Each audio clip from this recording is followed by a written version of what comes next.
बहुत से लोग ऐसे होते हैं जो बीवियों के लड़ाई करने पर, झगड़ा करने पर या उनके गुस्सा करने पर एक अलग ही तरीके की हरकत करते हैं, जैसे कि पत्नी को छोड़कर किसी और औरत के साथ चक्कर चलाने लगते हैं। तो मैं आपको एक बात बताऊं, आपके साथ आपकी बीवी लड़ रही है, झगड़ रही है, क्यों लड़ रही है, झगड़ रही है, क्यों आपको रोक रही है, टोक रही है, आप ये कभी सोचते हैं?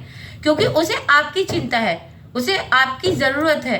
वो डरती है इस चीज़ से कि आपकी कोई गलती आपको उससे दूर न ले जाए, आपका कोई गलत आदत आपको उससे दूर ना कर दे। उसे आपकी परवाह है, उसे आपकी चिंता है। वो इसीलिए आपको हर गलत काम करने पर रोकती है, टोकती है। तो आप ये क्यों नहीं समझते हैं कि उसे आपकी परवाह है, और आप अपनी बीवियों की इतनी सी बात पर जो मर्द होते हैं वो छोड़ देते हैं या उससे दूर रहने की कोशिश करते हैं। कभी उसे समझने की भी कोशिश करनी चाहिए ना। वो आपके घर में आपके साथ सारी जिंदगी जीने के लिए आई है, और आप उसकी सिर्फ गलतियों पर गलतियां निकाल रहे हैं, जो कि गलती है भी नहीं।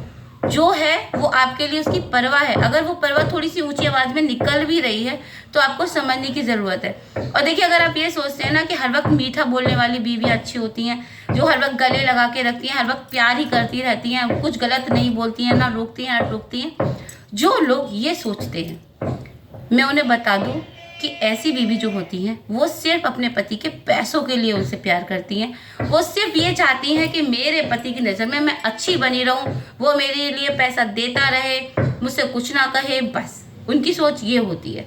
लेकिन जिस बीवी को पैसे की ज़रूरत नहीं होती है, सिर्फ अपने पति की ज़रूरत होती है, वो पैसे को एक टाक में रख देती है और सिर्फ अपने पति के बारे में सोचती है। फिर चाहे ऐसी स्थिति में उसका पति उसे छोड़ने की ही क्यों ना सोचे, वो इस चीज़ की परवाह नहीं करेगी कि मेरा पति मेरी गुस्सा करने पर मुझे छोड़ सकता है। वो उस समय ये गंदी बात नहीं सोचती है, इतनी बड़ी बात नहीं सोचती है कि आप उसके लिए क्या एक्शन लेंगे। उसे ये पता होता है कि मेरा फर्ज है अपने पति को रोकना, अपने पति को गलती करने से रोकना। वो आपको रोकेगी, टोकेगी, और जब तक रोकेगी जब तक उसमें सांस है। तो उसके प्यार को समझे, उसके गुस्से को उसकी नफरत के रूप में ना बदल दे कि आप सोच रहे हैं कि वो आपसे नफरत करती है। नहीं, वो आपसे बहुत प्यार करती है, और जो जरूरत से ज्यादा मधुमक्खी बन के आपके ऊपर चिपक रही है ना, शहद चूस रही है वो आपका, तो इसलिए थोड़ा सतर्क रहें। जरूरत से ज्यादा मिठास भी नुकसानदायक होती है, ये बात हमेशा याद रखना। तो समझे कहाँ सही है और कहाँ गलत है, और कौन सही है कौन गलत है, क्या व्यवहार सही है क्या व्यवहार गलत है। ये समझने की शक्ति भगवान ने दी है, उसे समझे और तभी कुछ गलत करने की सोचे। वरना बीवी को धोखा देना या बीवी को ना समझना बहुत बड़ा पाप है।